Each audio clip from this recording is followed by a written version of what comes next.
You might tighten that up a little out there or something. You heard me all right, sir? They got it on? It ain't on, is it? He got more knobs than he knows what to do with it. Maybe this one's on. Is this on? Yeah, they're on. This one on? Have it in the pipe. Turn it on. You got this one? Yeah, it's up. Okay, I'm supposed to turn it on. Okay. It'll be loud now, won't it? Yeah. Well, them mountain people, a lot of the women played the banjo. That surprised me. I've learned that. They could play the banjo, though. The grandmothers, you know. And I guess the men, they had more time. He's about 54-year-old, and I'll be 84 the 12th of February. Not bad. In 19 and 14, February the 12th. And that'd be Tolbert Reagan on the banjo. We just know four. I'll do the first one. Just have a good time, everybody.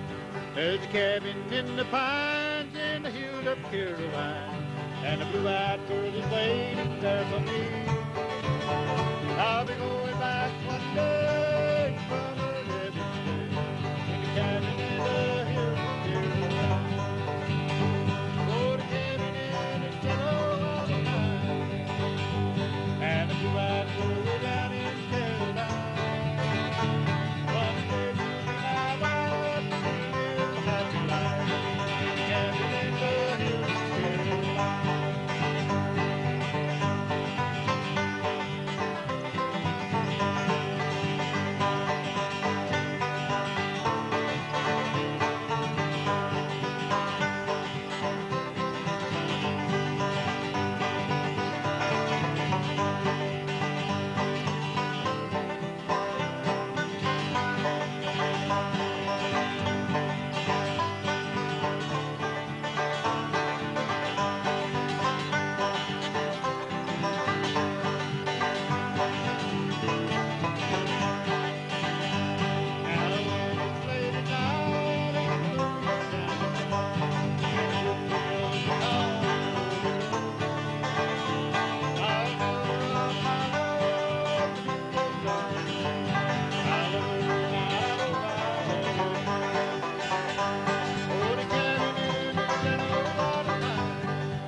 Mighty fine, boys.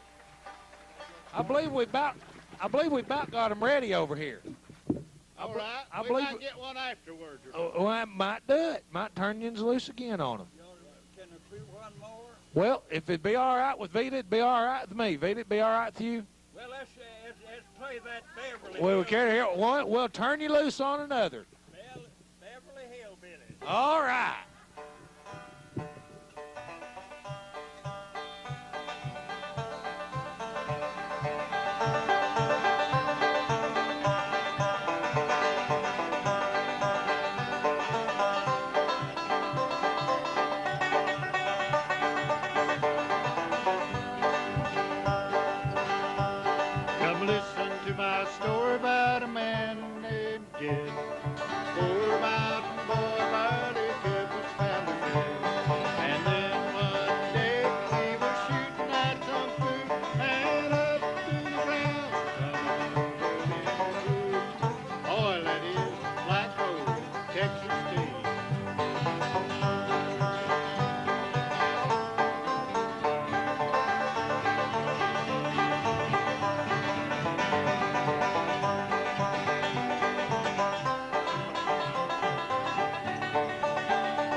California is the place you ought to be. So they booted up the club, women, food, and movie stars, indoor plumbing.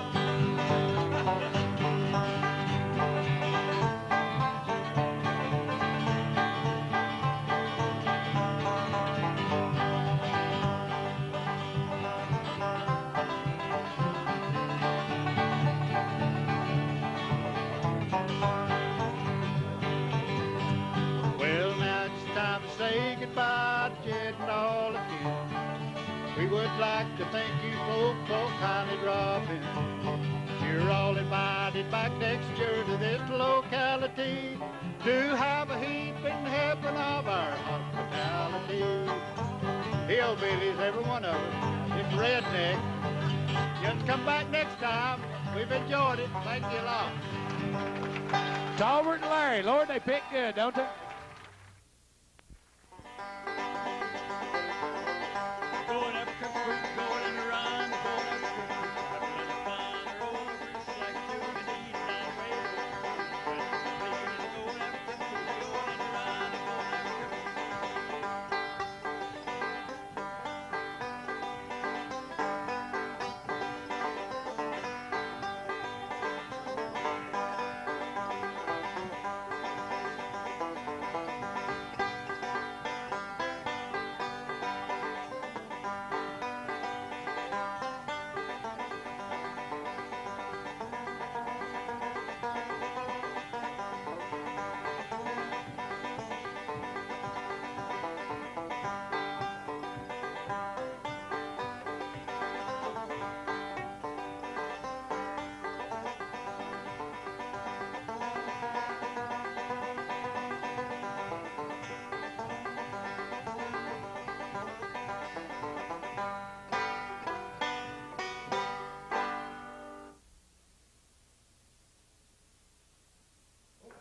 There you go. All right. Well, the boys will get wrapped up here, and we're about to wrap up, too. This is our final session, and it's become a bit of a tradition during our final session for Wilderness Wildlife Week to go on a search for the past, because before there was a Great Smoky Mountains National Park, there were people that lived in the park, people that know what it was like to live those hardships that we learned about from Bill Landry in the Heartland series. And some of those folks and or their descendants are here with us this afternoon. And I'll just introduce one of them and let Veta go ahead and take off and introduce the rest of them. But wasn't too awful long ago that Veta King was the director of tourism for the city of Pigeon Forge when it wasn't quite as much of a wide spot in the road as it is now. It's a little bit wider spot in the road than it is now. But we sure do appreciate her being here. And if you would, ladies and gentlemen, as we begin our search for the past, our final session for Wilderness Wildlife Week, welcome Veta King. Now, thank you.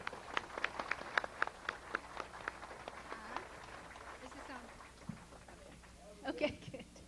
I want to wish everybody a welcome, and I hope that you're having a really nice Sunday afternoon. We just really enjoy this program every year. There are a couple of reasons why I enjoy it so much and why it's real special to me. When we talk to these folks, it brings back memories of my own grandparents. You all know when you had questions when you were children and you would ask your grandparents, they knew all the answers. They didn't have to think about them, and they didn't sugarcoat their answers, but they knew everything, and it's because they'd lived so many good long years, and that's one of the reasons I enjoy this so much. Another reason that I enjoy it is because life was so different when these folks were growing up than what it is today, and when we kind of look around and we don't see as many earth-shattering changes as they did. If we talk about people going to the moon or those kinds of things, they're not our everyday life changes, but when they were growing up in the Smokies, they saw some really great changes, and that's another reason that I really enjoy this program so much. I have been interested in preserving heritage for some time now, and I finally, every year in the program book, I say that I'm working on a book, and I'm working on a book. Well, I finally got it finished this year, and it is a collection of the articles that I run in the newspaper, and it's interviews of the folks that lived in the Smokies. And I wanted to read one poem that is in the book. It's from a lady. Her home was taken over when they built Douglas Lake, and she has such a good memory. Her name is Reva Manning, and she remembers all these little sayings from school and from her church Christmas plays and those kinds of things. But this little poem, and some of you may remember it from your own school days, and she can recite this. It's called Autumn. And I think it was in the McGuffey Reader. It says, "Come, little leaf," said the wind one day, "come over the meadow with me and play. Put on your dresses of red and gold. Summer is gone and the days grow cold." Soon as the leaves heard the wind's loud call, down they came fluttering, one and all. Over the brown fields they danced and flew, singing the soft little songs they knew. "Crickets, goodbye, we've been friends so long. Now the brooks will sing their farewell song, saying they're sorry to see us go, but winter will come and bring the snow. Soon fast asleep in their cozy beds, snowbirds laid a blanket over their heads." And that's from the McGuffey Reader. But these are the kinds of things that I think are really special and the kinds of things that we want to save. And so I won't take up any more program time. I'm going to introduce Jerry Ware, the moderator of our program, and Jerry can tell you a little bit about himself and then introduce the speakers for you. Thanks. I'm glad to be here this afternoon with another good group of mountain folk. The mountain people that grew up here, lived here, and their ancestors were early settlers here, are very proud people. They're full of music, they're full of fun, they've got lots of stories to tell, and they were all hardworking. Today we're going to have a special treat. We had, back a few years ago, we had a guide that would take a lot of visitors that came from all over the United States to visit our mountains. This was before the tourist industry had really blossomed. Matter of fact, there weren't even roads in some places. They only used trails. But this fellow knew the mountains real well. He was the character who made a lot of stories about the mountain folk. He sort of institutionalized the Smoky Mountains and the mountain legends. But he also led those people in to see what beauty we have here. He told them about the mountains, he told them about the animals, but he also told them about the wildlife and the people who lived here. And I'd like to introduce to you Mr. Wiley Oakley, played by his son, Harvey. Wiley?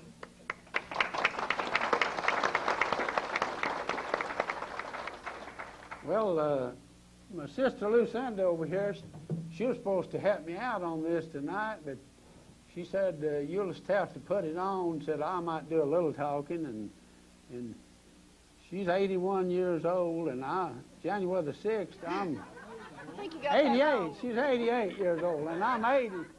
January the 6th, I was 80 years old, so she's 8 years older than I am, so she's, yeah, let her tell her pig story. Yeah, I better. The reason I didn't come up there, there's too many men up there.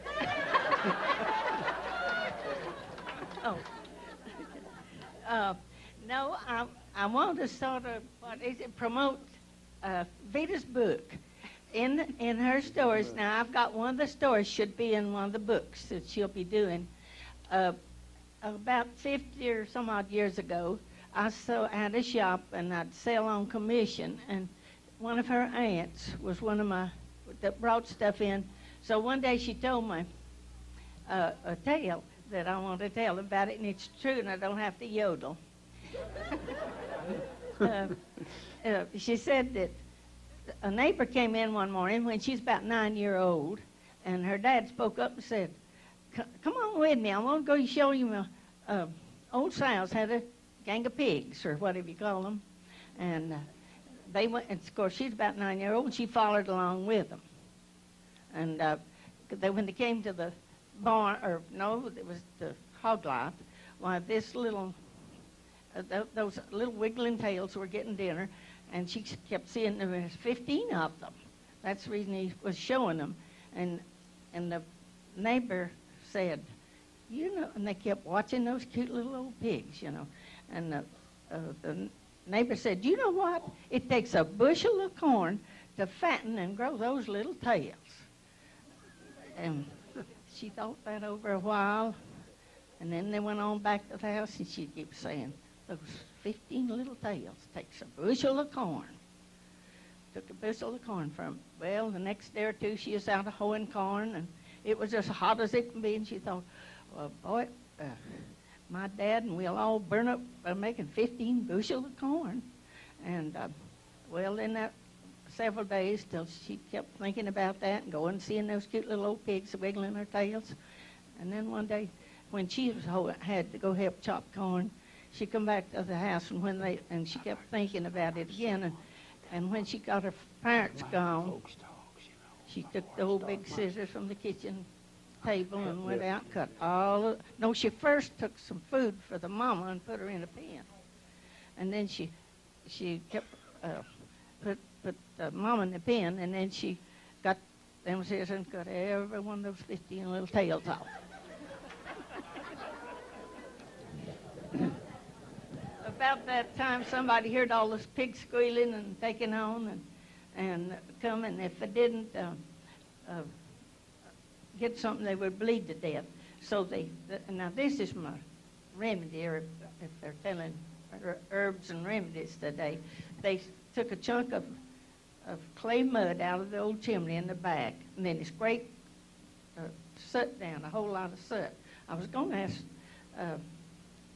Bill Landy to find out what was in that remedy of soot, and they beat that up and put it on all the little tails, and they all lived.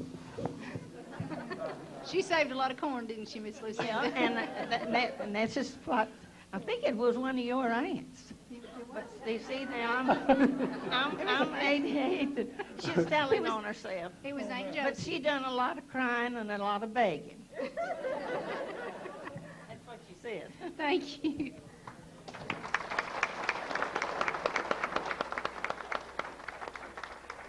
Before I start out telling you all about Wiley Oakley, the roaming man of the mountains, I'd like to tell you how the mountain folks talks in the mountain, you know, the mountaineers. Bill, you know, he's telling how they all talk. Well, he said that, you know, when you come in, you know,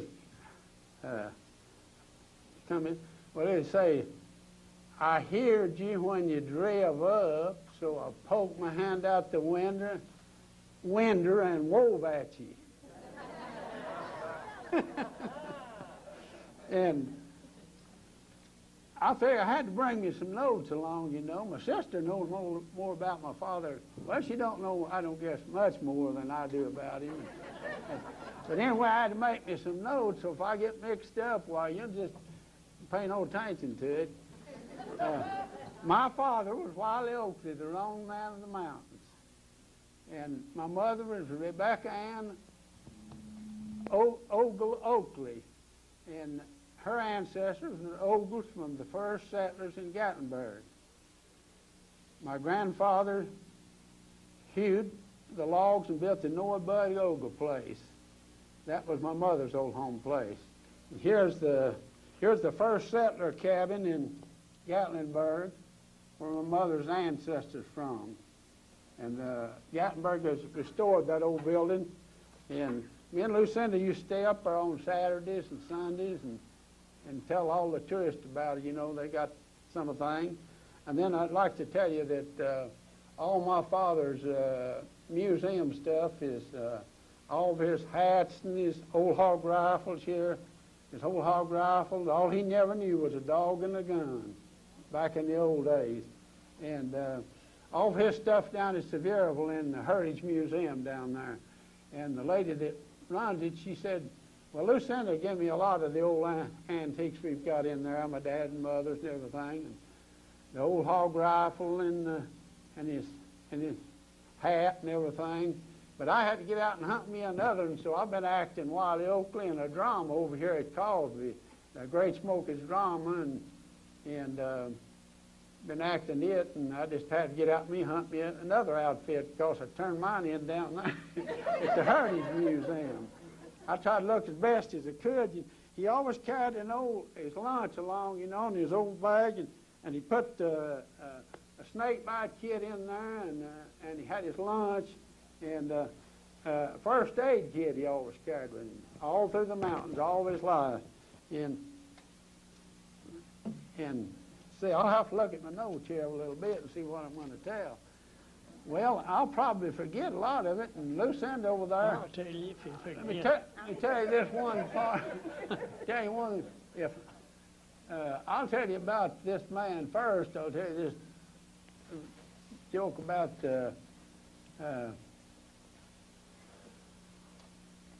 let's see now.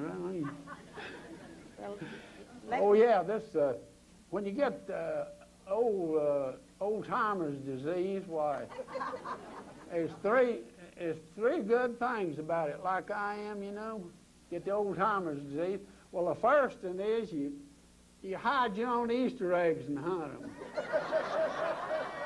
And the second one is you meet new people every day. And the third one, I can't think of it.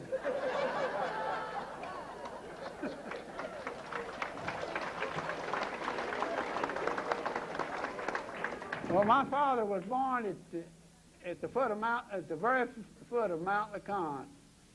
He guided hunters and fishermen before there was a national park. He was a mountain guide and a philosopher and mountain naturalist. He knew the mountain names of all the plants, trees, and shrubs. In the early days, he blazed many of the trails throughout the mountains. He helped blaze the Appalachian Trail. He helped blaze the first trail from LeConte down to the old Indian Gap Road, and to the old Indian Gap Road. The first trail to Mount LeConte, now it went right up the creek. We lived up there right around that section there, which goes up to Cherokee Orchard, up to Mount LeConte. And the trail just went right up. I remember going up when I was a kid. You just went right up the creek and climbed up over the rocks and the trail, old Indian Trail maybe, until you got to the top of Mount LeConte. And then when the CCs came, they built a trail around over Rocky Spur and on up there to the top of Mount LeConte.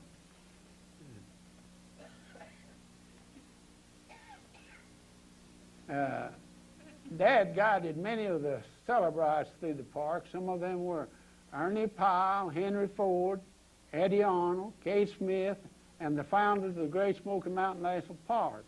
Colonel David Chapman was known as the father of the park, and many other famous people.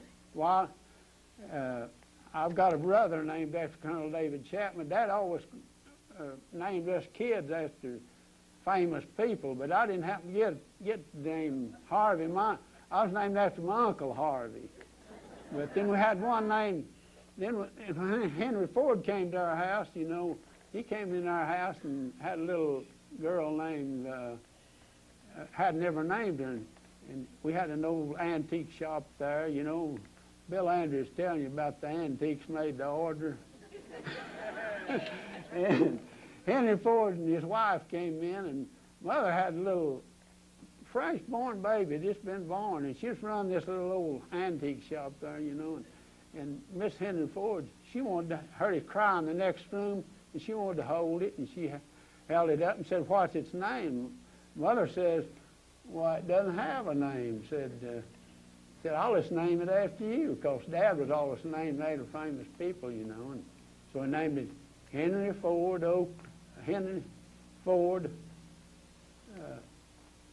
Oakley was the last name.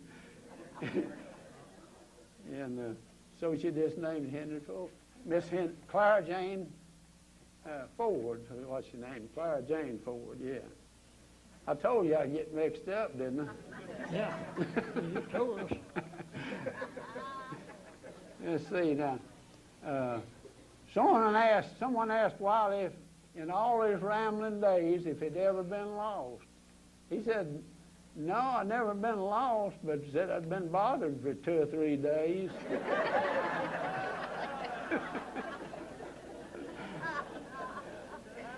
But the man, now, I have to help you with that. That man Mellinger, they found his bones.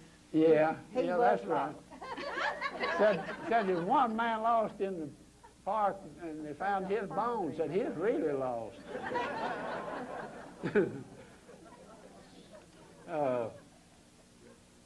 We have Wiley's Memorial Monument up in front of the Gatlinburg Welcome Center. His monument and everything, and on Wiley Oakley Drive there in front of the Best Center. And we sell his books there in the Welcome Center, and we sell them up at the Sugarland Visitor Center. And And then we have all of his things down in the Heritage Museum in Sevierville, where all of his things. And now Lucinda has donated a lot of the Oakley things down there to the museum. The lady down there told me it was one of the best displays that they had in Sevier County, down at the Heritage Museum in Sevierville. And Dad wrote 2 books, Roaming and Resting. We put them together, and I told you where there's on sale at, and it has Bill Landry and the Cowborn story in there. And Mother's old home place is in there too. Here's some of the Oakley clan, and all of them right there. I mean, there's part of them here. There's 12. Let's see, there's 12. 12 altogether, 8 boys and 4 girls. And but we lived in old log cabins back there, but they wasn't all together then. And 1-room log cabin, and if you cuss a cat, I guess you'd get hair in your mouth.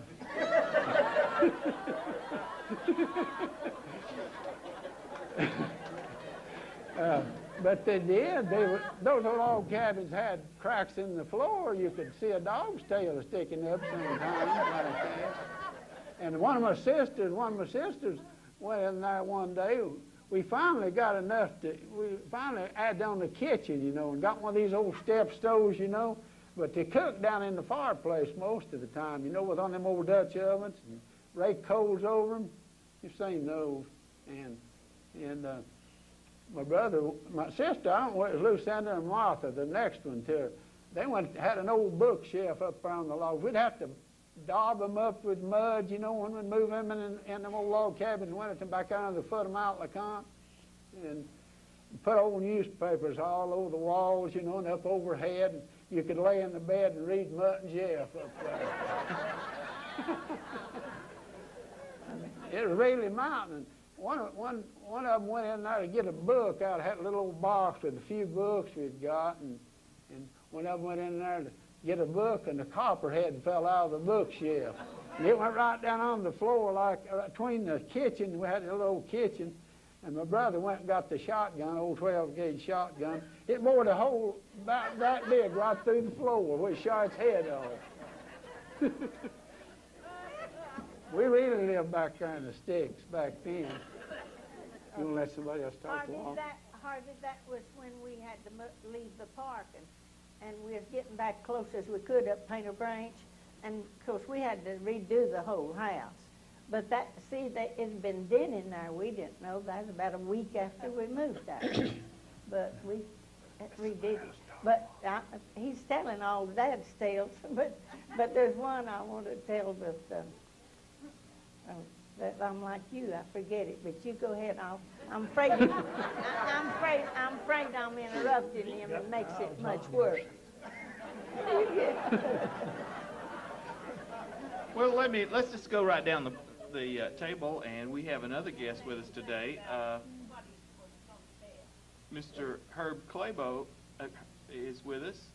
Herb, you want to tell us who your parents were and what part of the park you lived in, and something about yourself and your family? I'm just thinking I'm 86-year-old and I ain't never lived yet. According to some of their tales here.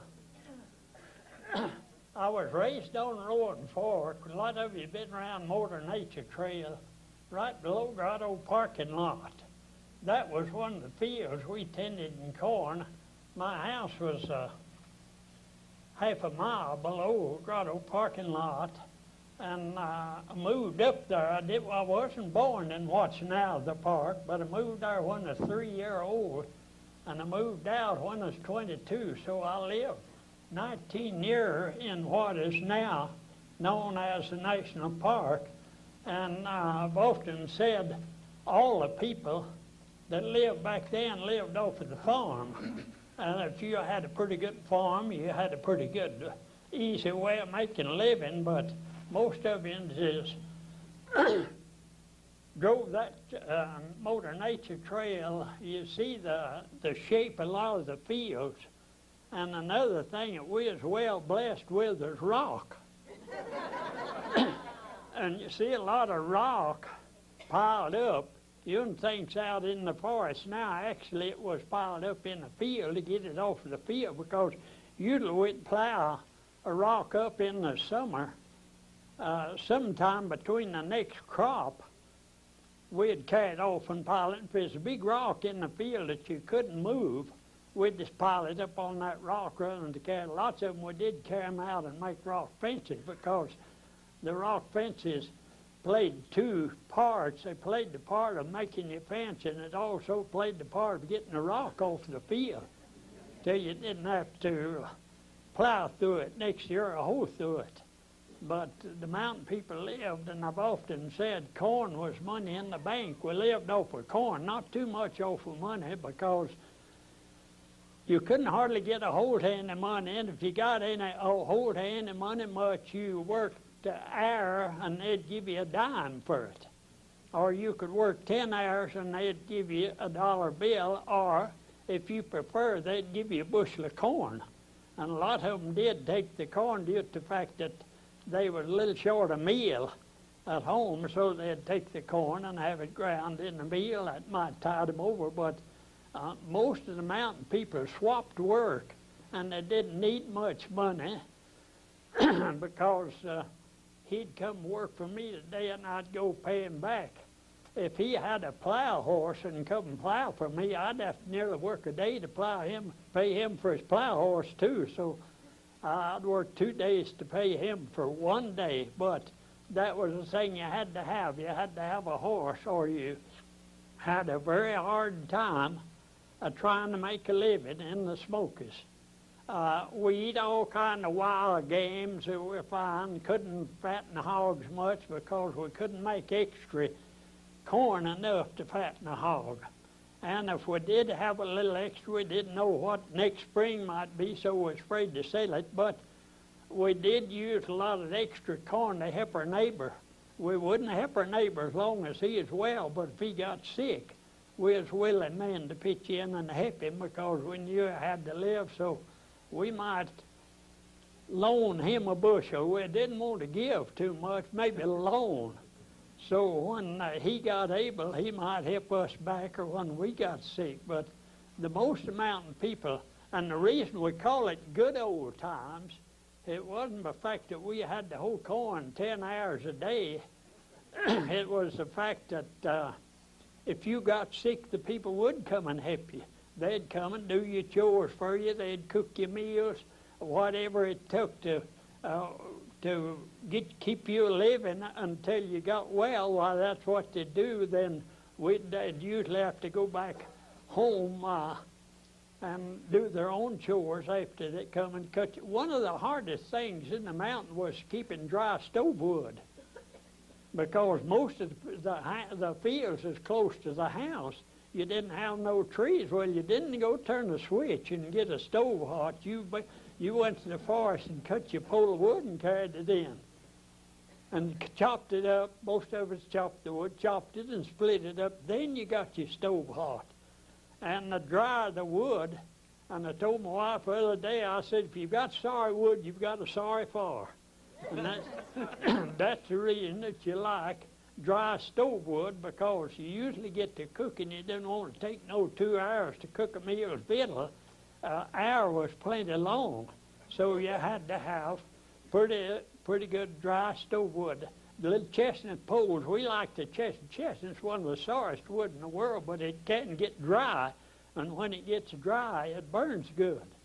But we like the chestnut. Any dead pole, where the chestnut, oak, or whatever, we'd chop it up for stove wood, and that was one of the hardest jobs. A lot of times in coming in from work of the evening, I lived where there's plenty of woods. If you go back around Motor Nature Trail, around Grotto parking lot, it's a virgin forest. Few of the trees has been cut out, the big poplar trees, and they also cut some of the cherry out, and they cut locusts because they could take the locusts and make fence posts out of it. And one company got a deal with the telephone company and make these wooden knobs, you know. Used to, a telephone company would come out, there'd be a wooden knob with a glass screwed on the end of it. Well, he got a job, a contract to making that, but it fell through. So when we moved out, there's a stack of locusts stacked up back there on one of those flats, some 10 to 12 foot high, and still a standing, but it's melted down now to about a 4 to 6 foot high, where it's just rotted down. But when his contract fell through with the telephone company, he didn't have no use for the locusts, but he'd cut it about a 3 by 3 square. If he'd cut a little bigger stakes, we could have handled it, but since it's a 3 by 3 square, what they required is still laying there. But anyway, the mountain people hit it pretty hard, but there was friendly people. They would help you. They'd take time if you was sort of in trouble. Come to their house. They'd usually go out to spring, only the way they had any cold water spring, and they'd set the spring and let you tell your troubles while we sat and listened, which was a help. Lots of times a claim man gets so full he's got to tell it, and if you don't, why, you blow up, bust, I guess, or whatever. But anyway, they would come, and the people would take time to stop and tell you and talk to you about your troubles, whatever it was. I don't know how much time they're allotting us. I may have run out of time here. Are you going to tell about what your grandmother did? My grandmother, Vita's telling my grandmother was a nerve doctor. They made her quit when they come along. The doctors come along and had to have a license. She didn't have no license, but she was also what they call, well, mountain people spoke of it as a granny woman, if you know what that is. But a lot of them call them midwives, didn't they? But she was good at, she was one of the best because she was take her own herbs and make her own medicine to doctor the lady, but she let one of her grandson's wife die because it was one of these acts, and this grandson weighed, I believe, 18 pounds when he was born. So they couldn't do, I told him he never was a boy, he was born grown to start with, but through that, the woman never made it. She died, one of her grandsons and his wife. But anyway, she was a good mountain doctor, but after the sort of times picked up and the doctors come in, we want to see your license. Of course, she didn't have it, that is it. But she taught us a lot of the herbs, what's good medicine. A lot of the herbs is made for drinking purposes, to drink maybe as a tea. A lot of them are made woman's tonic, and a lot of them are, my father, I got to thinking, my father didn't take much tonic medicine because he chewed tobacco. Didn't need it, I reckon, because he never did. My mother was always, you go dig me some of these herbs, I want to drink the tea. But as far as I know, the only thing that he did drink, and I didn't go along with it too much, he'd eat his supper, breakfast, or dinner, or mostly dinner and supper, then he'd turn up a glass of buttermilk and drink it. That might have been his medicine, more so than tobacco. But I lived a 19-year, went to school in what is the park now, and memorized a whole lot of things. We would make riddles while we was out of hoeing corn. You'd talk to your brother and sister so much you didn't have much to say, so in your digging you would make you out a riddle to try to stall them. Hickey-more, hacky-more, hanging over the kitchen door. What is it? Just a very simple riddle, and that's the old moon that flies by. Yeah. And we made lots of riddles that I memorized. A lot of the riddles that the people they made up while they was out of working rather than talk. They made up riddles, but we didn't have no entertainment other than no electricity, you ain't got much entertainment. Take electricity out of your house. If you make any music, you make it yourself as a rule. And that's the way, that's the reason we learned to pick the banjo, the guitar, play the French harp, whatever. It's the only music that you had. Some of the older mountain men didn't like, my pap didn't like music. My mother did, but that's the difference in people, ain't it? So usually if we went to make music... Did you bring your French harp? Happened so. Would you like to play us a little song? They want me to play, and I did learn this. We learned the old use harp, you know, what you put in the mouth and flip. Here's just another. We learned there's a stick. You could bend the stick and put the stick in your mouth and pick a string. And through the pressure of your mouth, you can make a tune. That was what you learned because you didn't have no music. I was looking to see which is upside down in my harp. Got it backwards. I'll play you a little tune that's short and bread.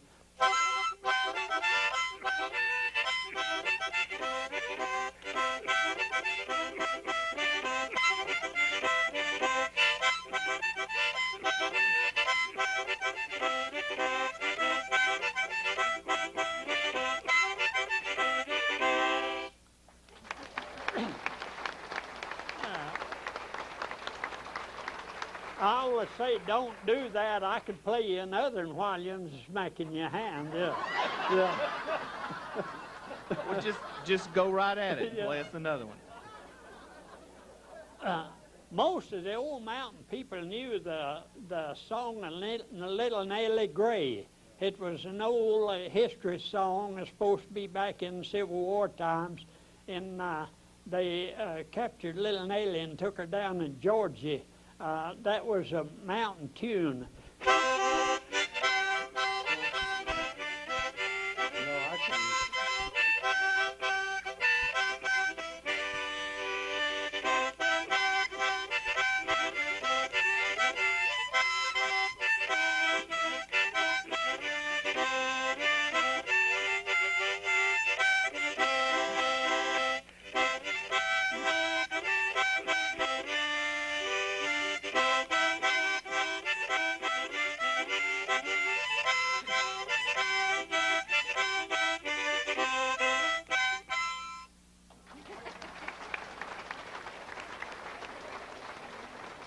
Now, Herb, I think you were pretty good in school, too. Didn't you memorize a lot of things, We had to do a lot of memory in school. For some reason, our teacher, and some of us liked, but some reason, we had to do a lot of memorizing.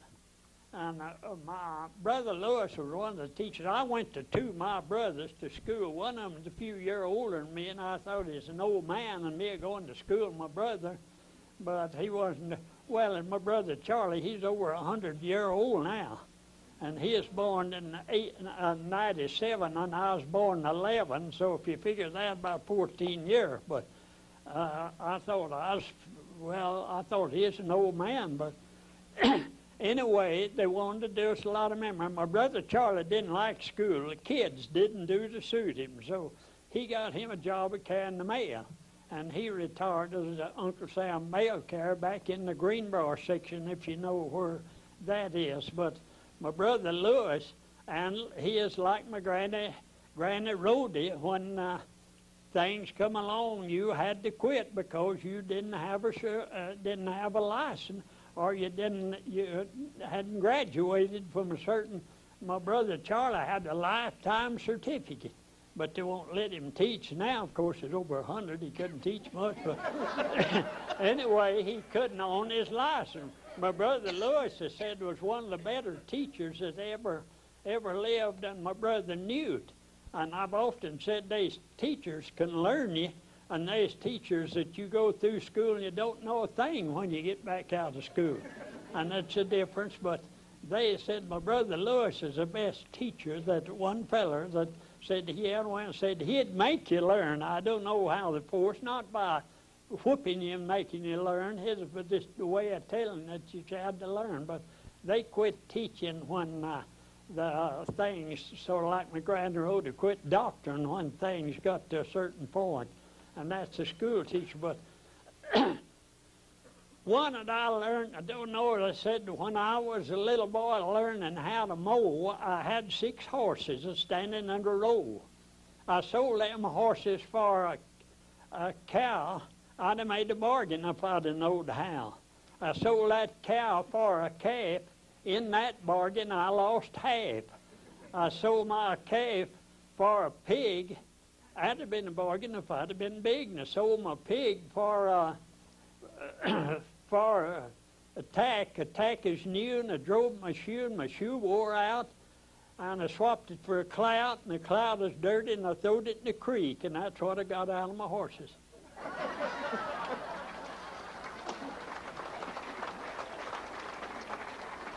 Okay, today we have another panelist with us.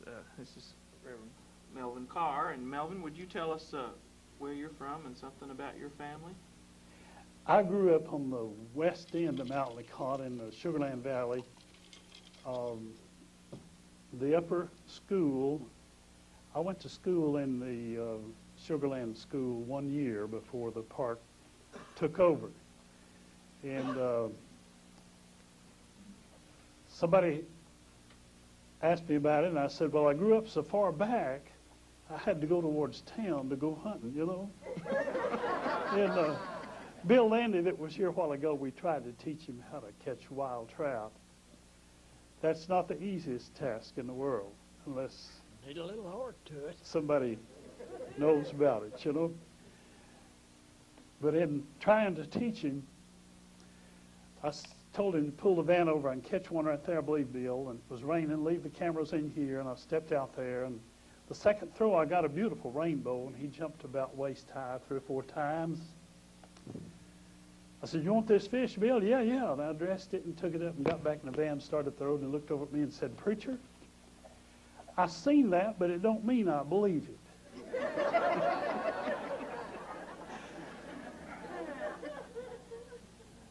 But I didn't hang around the Sugar Lands long. I remember Dad bought a new 29 Chevrolet, and he was a veteran of World War I that Brother Clabo's brother was a veteran of, and Brother Clabo's brother is our only World War I veteran living in this county. And Dad bought a 29 Chevrolet, the Beston, for $695. He was a public 16. He died when I was 37. I left high school and went in the Navy in World War II. I grew up on a battleship, the USS Pennsylvania. I missed one amphibious operation in the Pacific War. That's easier than telling you the others. We was the first battleship to go into the Lady Gulf in World War II.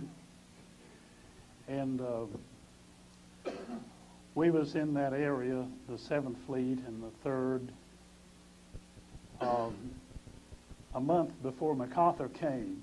And one day Schwarzkopf said, we don't understand how MacArthur took so much real estate with so few men. I said, I'd like to tell him. In those 30 days, we destroyed the 40 air bases and was picking for targets when troops came. And then the day after MacArthur came, the Japanese fleet showed up. And that was the biggest thing I've seen. Was the Saratoga Sea Strait battle that finished the Japanese fleet. What wasn't destroyed in that engagement that night was destroyed the next morning with our planes. 13 major ships came in the straits and 4 got out that was destroyed the next day. And for some reason, after the Philippines, we had to come home to get new guns. Our guns was burned up. Our pennant for each day out, it's a foot long. It was 639 feet long.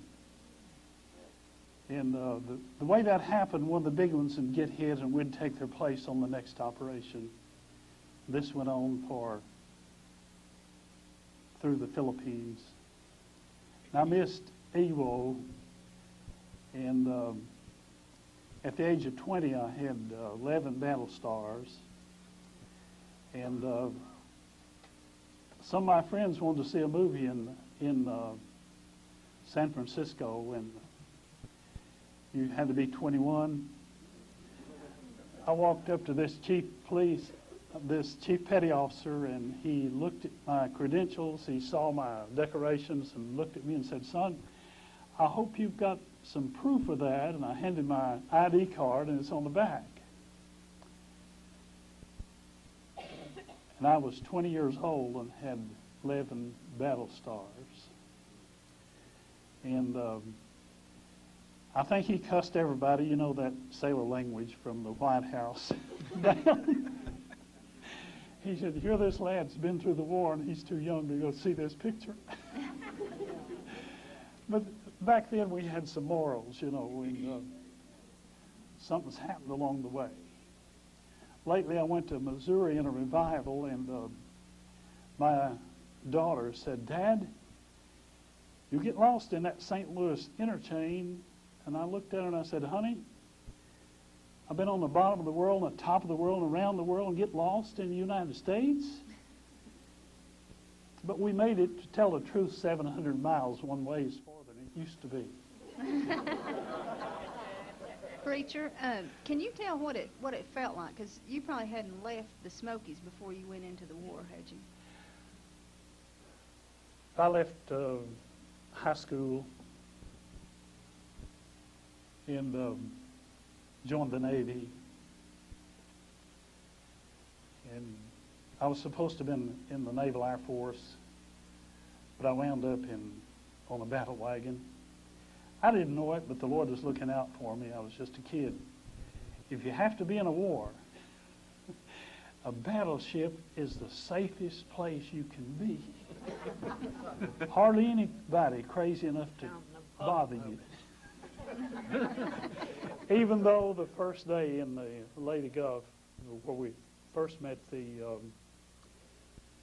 suicide people, it was kind of hot.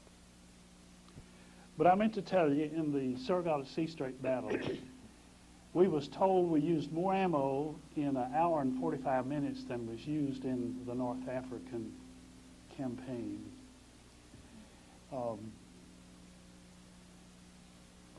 I learned if you could talk about it, you could live with it. And you know, being from these beautiful hills, that 123rd Psalm become alive to me. I looked into the hills from whence cometh my help. My help comes from the Lord. From that Jordan Valley where David wrote that song, it's thought that you could see all the mountain peaks where God had met with his people. And he had lost some good men that day. And when he thought it all over, he was ready to go again. How that God had dealt with his people, with him. We might have shared just one with you that while we was up in St. Roberts, Missouri, near the big Army base, Fort Leonard Wood, a Methodist preacher told me this and said this old boy had a bad habit of smoking. They couldn't get him to quit. Well, he got emphysema, and they still couldn't get him to quit. And it got him. They was taking him upstate to bury him. They was going up and down these hills, you know, when the casket worked loose. And after a while, right in front of a little shopping center, they started up a steep hill, and it poured out, and he went sailing through a drugstore window, propped up beside the druggist. And the druggist looked around and said, "Can I help you?" He says, "You got anything to stop this coughing?"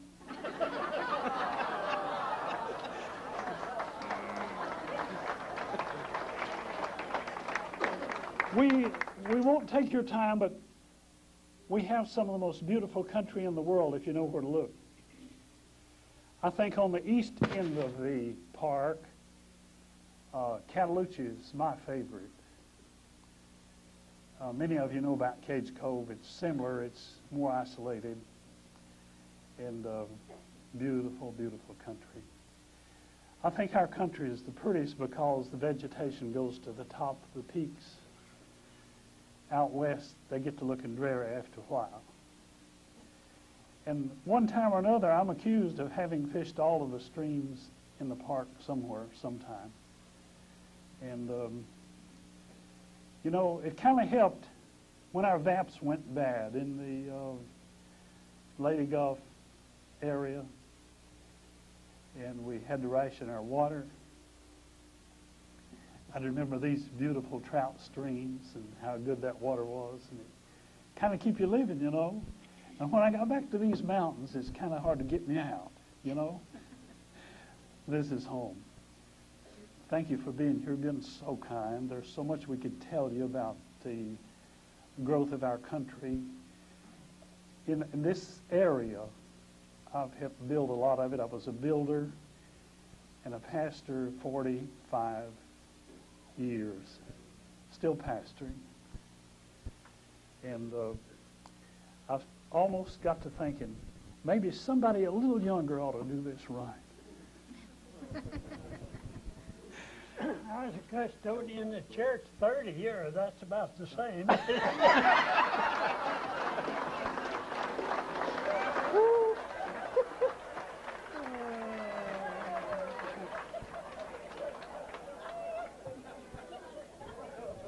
Herb, I hear that you brought us some sassafras today. Is that right? Yeah, but I give it away. Oh, you did? Yeah. Yeah. Well, I thought you had some of brewing, didn't you? Oh, well, I think, Veta, do you want to tell them about your sassafras tea? Yeah. We do have some samples for you after this program's over. Herb may talk a little bit more about what some of the herbs. He never did tell us what some of the herbs his granny used. Did you have some? Vita, I might tell you just one other. Dad run a little store. He died in World War I. My only son died in Vietnam. That's hard to live with.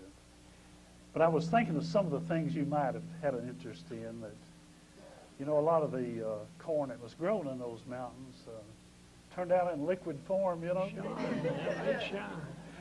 And my uncle was a deputy in the Sugarlands, and he deputized my dad to catch a couple old timers of making moonshine. And he placed him on up the path a ways from where he was, and Dad said he hadn't been there very long until here come a couple of old fellows, and they had a load of whiskey on their back, and they traded with Dad at the store, and he knew that maybe some time in the pen wouldn't help those fellows a lot, and especially their families. And he just stepped out there and said, "Boys, my brother Jim's right down there. You better get out of here." And that dear old man come to see my dad as long as he lived, you know. Oh, my. Few of them run and shine, but they'd starve to death run and shine. You better be a foreman, Hud.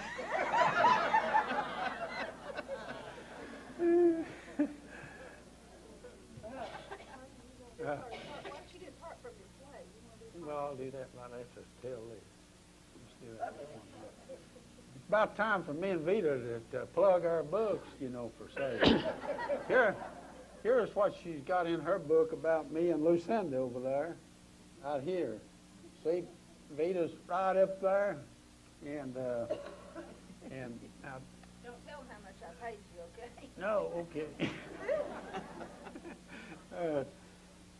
Dad wrote 2 books, my father did, and we combined them together, and we sell them up to the Smoky Mountain Visitor Center and over at the Welcome Center at Gatlinburg. And he didn't know where these, he said he'd never been to school, and he didn't know where these colons and semicolons belonged. And all he did was just put a period, and that means catch your breath and start reading again. Now tell them about your book. And then I'm going to do this Great Smoke. You go, I think okay, I'll go ahead. let me go ahead and tell them this over here. Okay, I'm gonna show you the Great Smoky Drama that I played in the 1950s, and we've been having it over at Cosby. In October, we had it 4 times. The Great Smoky's Drama here, and I'm in there in it. We got all the pictures in there. I played my dad's part in it. We showed it at Gatlinburg for a number of different years, you know, back in the 1950s. Now they've started having it over at Cosby again. This one, I acted my dad's part out here. Had rattlesnake rattlers there and everything, so I'm going to tell you all one of those rattlesnake stories. Now, all the stories in this, roaming and resting here, they're all true stories. No yodeling. No yodeling in it. But then I'm going to Some people may not know what you're referring to. Why don't you tell them about yodeling? There's a story about... I'll tell them in a minute. When All right, okay. I'm going to tell one of the stories. Let me get out here where people can see me. Now, this is one of the scenes over at Cosby when we was putting on the drama this back in October. The lights come on, and we're out by the old country store, and everybody's out there. The old fellow's sitting out on the rocks and everything, you know, in the outdoor drama. And I said, the lights come on me, and I say, well, I'd been a-going barefooted about all winter, and a cracking chestnut bird from my bare feet. And there I was, running along through that laurel thicket, when ka-plop, something hit me right on the heel. Why, I looked down, and the biggest rattlesnake I ever did see had struck me on the heel. Well, I just stuck my old bare foot back up at him like that, and he just reared his head up and shook his head. I was too tough for him. So I just stomped his old head off with my heel, and just stomped his old head off with my heel, and I counted his rattlers, and he had 28 rattlers in a button, you know. And I started on down the mountain, and I just got to thinking, you know, nobody won't believe I ever killed a rattlesnake with 28 rattlers in a button. So I went back up there about where he was at. I seen his tail sticking out of the weeds over there. So I got out my old Barlow knife like this and opened it up, and I reached down, I grabbed him with the rattlers, and I whacked him off. You know, that thing just got to jumping and striking at me like mad. And I got to looking around, and right on up there's the one that I'd killed. Yodeling! That means you don't have to believe it unless you want to.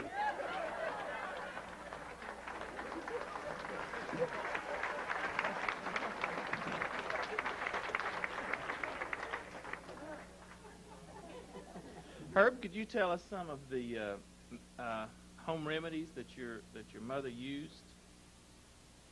From the herbs? I can tell you some of the herbs that she used, but I don't know what. I told Veta, but a lot of them might have been a woman's tonic. She wouldn't let us use them, but with What did you use sassafras tea for? sassafras tea, usually the reason we did use it, and I guess Melvin tell the same, in cleaning off our corn ground, we'd dig up a lot of sassafras. And the roots of it smelled so good, of course, we wouldn't make tea out of it, but mountain people used it as a blood thinner. Now, instead, we have to take aspirin or something, but back then we'd use the sassafras. They also used, they used the sap out of balsam, was the same thing. My grandpap Levy went into what we call the back in the balsam on Mount LeCompte, and in the balsam thicket, and he'd spear them little blisters. You ever look on the balsam tree and see a little blister? If you spear that in your knife, it'll run a little sap out. It's worst tasting stuff in the world, but I reckon it's good for you.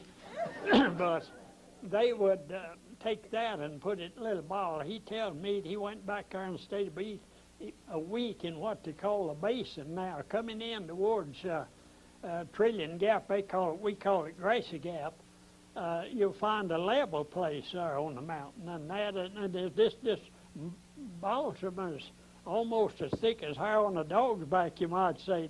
And he'd stand there, and he said he'd gather about a pint, and he'd bring it back out, and he'd put it in a little bitty bottle and sell it for a quarter a bottle for a blood thinner. But most of the medicines they took was for some ailment. Or acidity. I reckon it's a stink the flu off or whatever, but it was. What is acidity? Huh? What is that? It was, well, it is really a store-bought thing, but it is made out of something I thought was dead the way it smelled. I don't know. Did you tie it in a rag? Or You was carried it in a little rag and tied it around your neck. And of course, you didn't chew on it. We didn't care. We'd chew on it, and then, but it was a thing that they told us that would ward off. Now, one family I knew, he'd take polecat, and he'd skin the polecat and render the fat, and he'd grease her throat and her chest with polecat grease as a cure for the croup. Croup is something that ails that, but he didn't get the old polecat stink, he got the polecat fat. And there's a difference in it, yeah. But What did they use spignut for? Spignut tea? Usually, most of it now, we dug several different herbs. We dug spignut and sold it, and usually we had to take it to Greenbrier to sell it. It's only man would buy at the store, but they didn't tell us what it's for. You dig it, dry it, bring it here, and we'll buy it. And lobelia is another plant that we dug. The part of it you use the root. The part of it you use the leaf part or the stem part. Now, dog hobble. One man in the park, lived in the park, said he believed God he might have missed it when he made dog hobble. But we found dog hobble, you could wash in it and it'll kill a 7-year each. So it is made for a little something or other. But it would whelk you. You look like you'd been bit by 1,000 chiggers when you washed in dog hobble. But it was one of those things. Poke root is another, and we used that. We'd boil it and use the juice because we was hunting for a mountain remedy. And that was before you couldn't walk out the drugstore. The drugstore, if you walked, would be severe of a problem. You didn't have time to go down there, but we'd use these as a remedy, and probably it come through my granny road disorder because she studied about it. But anyway, my mother, you go dig us some poke root. Poke root some of it gets that big as your arm. We'd slice it up and boil it, and it'll set you afar too if you got the 7-year each and rub in it. It'll set you afar. You'll whelk up with it, but most of those was just some of the herbs that we used it as a food. Go out, and pick what we call a crow's foot and dandelions, just to make us a salad. Where others we used them as a medicine. I know when I was a boy, we went barefooted and you kept your toes skinned up all the time. And you kept them tied up, of course, in the rag. You skinned your toe up, you'd come, your big toe sticking up with a rag tied around it to school. But anyway, you had to come up with something. My mother said to go out and get me some briar leaves, just regular old blackberry briars. We stripped off the leaves, and she boiled them. And of course, to get the stick, you have to use tallow or mutton grease or lard to get it to so. That is what she used to cure where it skinned my toe. I know my father come home one time and we had dehorned a calf. Now, dehorned, we get a calf for that. We didn't want to have, we'd cut it off, and you had to cut the horn off.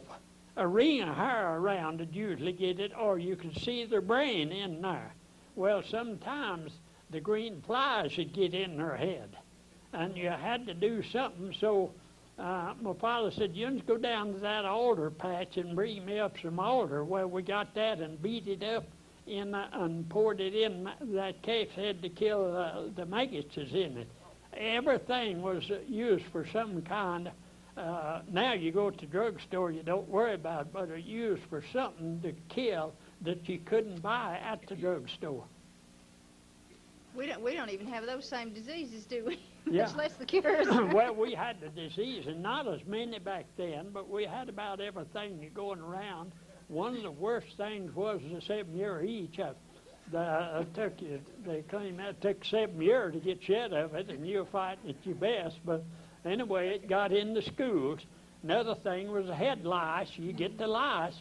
We didn't know what to. I guess we'd probably washed our head in moonshine and to kill them, but we didn't know it because the alcohol will kill them. But we'd usually buy us a little fine comb. It's about that thick and as thin as a bat's wing, almost with teeth.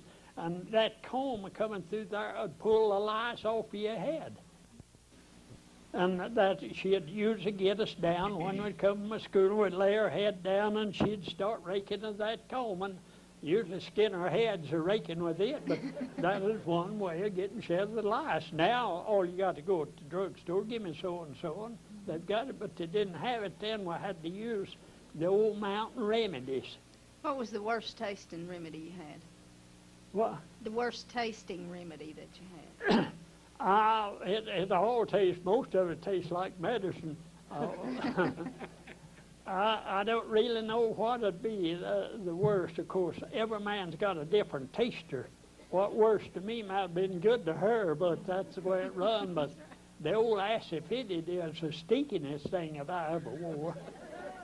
But we wore it just the same. They come up, Pap would go out to the burg, and he'd hear now, spring, you've got to take a tonic. Well, they'd come back and they'd mix us up a spoonful of sulfur and lard, make us swallow that sulfur. It didn't taste too well, but it was for something or other that we didn't have, and maybe you couldn't cook up out of wild things. But we did sell several different we had one called cynical snake root that we dug the roots, like I say, a lot of it, but a lot of it we did use the leaves and the stem, but we didn't really know. We didn't separate it. We took it to the store. The storeman would pay us maybe a nickel a pound for it. Then he'd sell it to the company. The company knew it, so they'd pay this pile, and lay it all out, and each one was maybe for a different hepatica, there's a little boss we watching their hepatica. The sal hepatica is made out of it. They just used I guess some of the best medicine in the world is right back in the park. They won't let you get it, but it's back there. Ginseng, and did you sell lady slippers?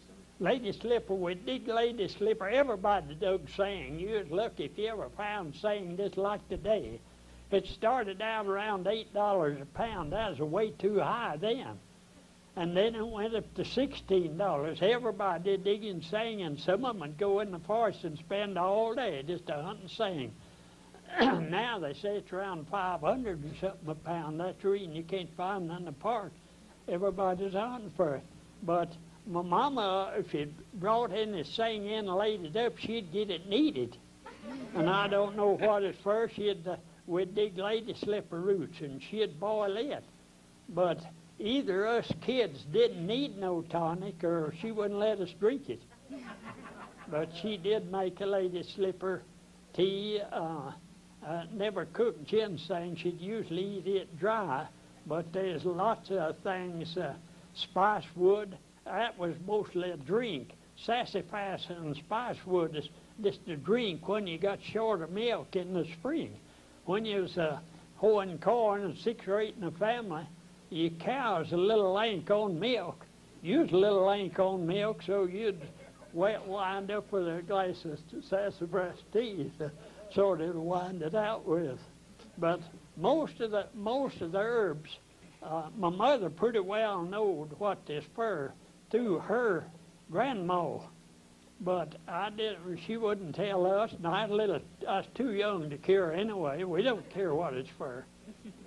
But we did go and get it because usually that nickel a pound is what paid us as a half an hour's work, wasn't it?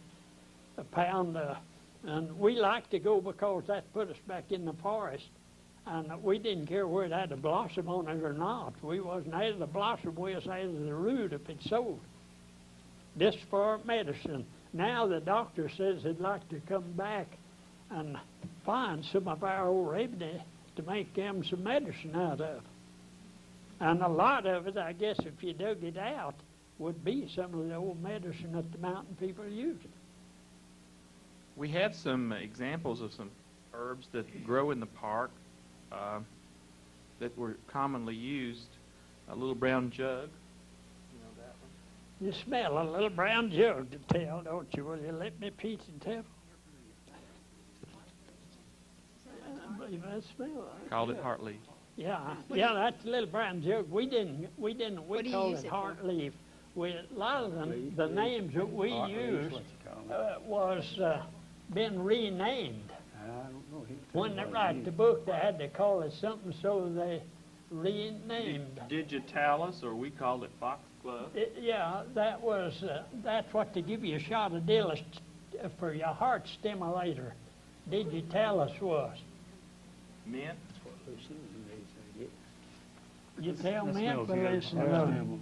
Yeah, you tell mint by smell too. Also, you find I don't know, boys. Wait a minute here. I guess it is. I started examining the stem of the squire stem.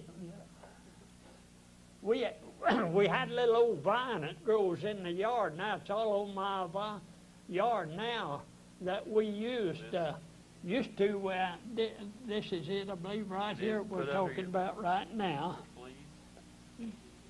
That's it. And boil that and give the baby a little spoonful of it to break the hives out on them. And that's just a man. When the baby had, while the hives was on the inside, they fretted a whole lot, cry and twist and squirm, and when they would give them this, it would break out, and then they'd get better. Stone crumble. Now that's another mint. Pennyroyal. That's pennyroyal. Is it? You know, pennyroyal is something you can't find. You know, there's a man died in Gatlinburg, and after he died and they buried him, they got to thinking his wife now to kill him. So they dug him up. And my pap said when digging him up, after they dug him up, they had to cram pennyroyal up her nose. And it's an awful strong smelling thing, pennyroyal. Yeah. We used to get it and rub it on her britchy leg to keep the chiggers off. Pennyroyal, I wish we had it. It's about a thing of the past, but I wish we had some pennyroyal back. Okay, we have some sassafras tea and we have some mint tea that if you'd like to taste after the meeting, it's over here to the right. We'll open this up for questions. If anybody has questions of any of the panelists, we'd be happy to let them answer your questions. You raise your hand, we'll get a mic to you. Got one over here. Herb, can you spell leprechaun? They say me. I'm getting over in case here. What sort of a question? Can you spell leprechaun? Yeah. I asked a man out there if he could spell leprechaun. Said, no, I can't yet. It's L-A-P-R-E-C-H-A-U-N. Get your dictionary if you want to check it out on the. But the reason I asked him, we went on some of you had saw on the Heartland, the show where I took him up to the old Jasper Mellinger's grave, and I pointed. We come to a sassafras, not a sassafras. That goody, what is sourwood? We come to sourwood. Down under the tree was a whole lot of little sourwood bloom fell off. And I said, you know what this is? And he looked at it and says, I don't believe I do. He said, what is it? And I said, would it be a leprechaun's hat? And he looked at it, then I said, "Can you spell leprechaun?" Then he made a stagger at it and missed it. I said, "You missed it awful bad." But spelling is one thing we had in school. The teacher, and we liked him for that, or she, whichever, on Friday evening they'd let us we sat on benches, not chairs and pews like that. We sat on benches. We'd line them up one side, each side of the schoolhouse. Then we'd choose up like me and Melvin would choose it up. You got the first, you'd take the best speller naturally. If you're playing ball, you'd take the best, but you would pick, then I'd pick. And we had to take every one in school because and that's where we learned a lot of spelling, was through a Friday evening. Come Friday evening, rearrange the benches. We're going to have a spell, and once in a while the neighbors would come in, and he would be number one, I'd be number two. Somebody up the chalkboard every time I passed, I slid down this bench. If I spelt my word, I got to slide over to this bench, walk over. I'd call out number two. I'd come up this way, Melvin was ahead of me, and he'd holler out number one. But if you missed a word then, I got to go around and sit on the other side of him. And that was part, spelling is a very important thing for you people. Of course, most of us too past that learn to spell much, but spelling is an awful important thing in life. You can't... Herb, can you still recite the alphabet? I can recite the alphabet backward better than I can forward, I guess. And that's Z, Y, X, W, V, U, T, S, R, Q, P, O, N, M, L, K, J, I, H, G, F, E, D, C, B, A.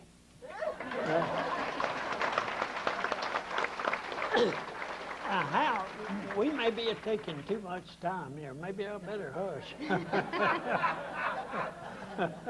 Lord, I think they're super. I don't know.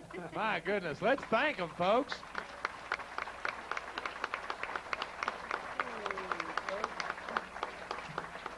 And I don't really reckon we're plumb done, but they do have some sassafras tea over there for folks to try. And sooner or later, we're going to have to start hauling this stuff out of here. But my goodness, this has just been a wonderful way to wrap up our Wilderness Wildlife Week, and we just couldn't thank you enough. We got hats and gifts for everybody in the whole pile here for coming up and being a part of what we're doing up here. And we just can't thank you enough for bringing all that you brought to us. Weren't they wonderful, folks?